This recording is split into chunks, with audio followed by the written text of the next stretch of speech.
시편 15편 묵상. 전능하신 분께 나아감.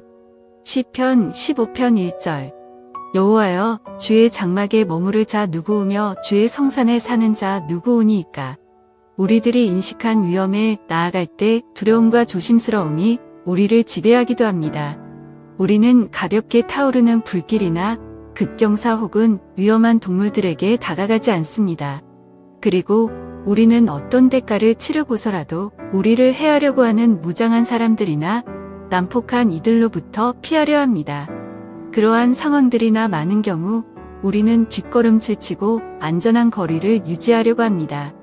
우리는 적절한 조치를 취할 수 없는 상황이라면 접근하기를 원하지 않습니다. 그럼에도 우리들이 결코 피할 수 없는 잠재적인 위험으로 나아가야만 할 때가 있습니다. 땅에서의 삶의 마지막이 찾아왔을 때 우리는 전능하신 분과의 신성하며 필연적인 만남을 가져야 합니다. 멈추지 않는 시간은 그들이 여호와를 인식하며 이 삶 속에서 그분의 존재를 아는 사람이나 그렇지 못한 사람이나 관계없이 모든 사람을 여호와와 마주할 때로 데려가고 있습니다. 여러분은 여러분의 창조주를 마주할 준비가 되어 있습니까? 선지자 이사야의 묵시는 그를 여호와의 아련실로 인도했습니다. 거룩하시고 놀라우신 하나님의 임재하심 속에서 자신의 죄를 인식한다는 것은 이사야로 하여금 탄식하게 만들었습니다. 화로다 나여 망하게 되었도다. 나는 입술이 부정한 사람이여. 나는 입술이 부정한 백성 중에 거주하면서 만군의 여호와이신 왕을 배웠음이로다. 그는 결코 그가 위치한 장소에서 여호와께 감히 나아가려고 하지 않았으나 이사야의 묵시는 자신도 모르게 그를 여호와의 임재하심 속으로 인도하였습니다. 기독교인들에게도 우리가 하나님 앞에 나아가는 날, 즉 이것이 죽음이거나 혹은 심판의 날이거나 다가오는 것에 대한 근심이 있을 수 있으며 심지어 두려움이 있을 수 있습니다. 누군가는 시편 15편의 내용과 같이 의문을 가질 수 있습니다. 내가 하나님의 성산, 그분의 임재하심 속에서 살 수 있을까? 내가 그분께 나아갈 때 무슨 일이 일어날까? 이는 합리적인 염려이며 특별히 우리가 죄가 없으신 여호와의 거룩하심과 놀라운 장엄하심을 고려할 때 더욱 그렇습니다. 전능하신 분께 나아간다는 것은 결코 가볍게 다룰 수 없는 것입니다. 이는 오직 단 하나의 방식으로만 가능합니다. 여호와의 임재하심으로부터 오셔서 우리의 모든 죄의 값을 치르신 하나님의 온전하신 아들을 믿고 신뢰하는 것으로 말입니다.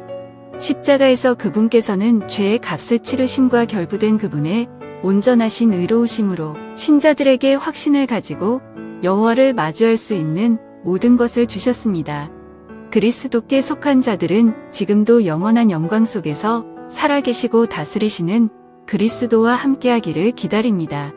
여러분은 어떻게 전능하신 분과 마주할 것입니까? 결코 흔들리지 아니함. 시편 15편 5절. 이런 일을 행하는 자는 영원히 흔들리지 아니하리이다. 우리는 종종 이리저리 움직입니다. 하지만 시편 15편이 말하는 것과 같이 스스로 움직이는 것과 흔들리는 것에는 차이가 있습니다. 심각한 지진의 움직임보다 불안정한 것은 많지 않습니다. 우리가 가지고 있는 기본적인 전제는 우리의 발밑의 기반이 안정적이라는 것입니다. 이러한 인식이 파괴적으로 위태롭게 되었을 때 우리는 무력함을 느끼게 되며 이후에는 심지어 사소한 떨림마저도 걱정이나 심지어 두려움을 유발하기도 합니다. 우리는 그러한 방식으로 흔들리는 것을 좋아하지 않습니다. 그럼에도 우리는 다른 방식으로 흔들릴 수 있습니다. 삶의 어려움들은 때때로 우리의 균형을 갑자기 잃어버리게 만들며 우리를 결코 예상하지 못하고 원하지 않았던 경험으로 날려버리기도 합니다. 비극, 질병, 걱정, 불안감과 죄들은 우리의 존재의 핵심을 흔들 수 있습니다. 여러분의 삶에서 어떤 어려움들이 여러분을 흔들며 걱정과 두려움의 상태로 남겨둡니까?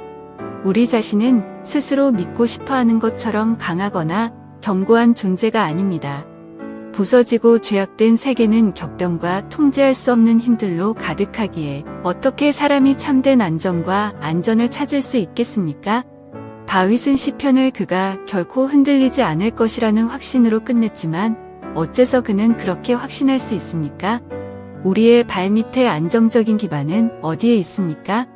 신약 성경은 흔들리지 않는 나라, 영원히 있을 나라에 대해 말합니다. 얼마나 살기 좋은 곳이란 말입니까? 그 왕국은 구원의 반석이신 예수 그리스도의 주춧돌 위에 세워졌기에 그분 안에서 사람들은 안전하게 쉴 수 있습니다.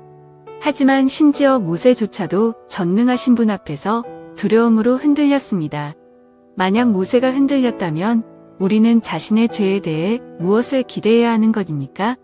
복음은 우리가 믿음으로 예수 그리스도께 돌아선다면 우리의 삶을 위한 궁극적인 안정을 찾을 수 있다는 것입니다. 우리의 모든 죄에 대한 용서의 확신, 하나님에 의해 받아들여짐, 그분과 함께하는 영생의 약속과 함께 말입니다. 이 확신은 우리를 어려움으로부터 면제시켜주는 것이 아닙니다. 악의 권세들은 신자들을 흔들어 여호와로부터 멀어지게 하려 하고 때때로 그리스도인들은 극적인 방식으로 흔들리기도 합니다. 하지만 그들은 자신들이 결코 흔들리지 않는 왕국에 속해 있다는 지식으로 최상의 위로를 받습니다. 우리들 각자가 그리스도를 신뢰한다면 확신과 함께 고백할 수 있습니다.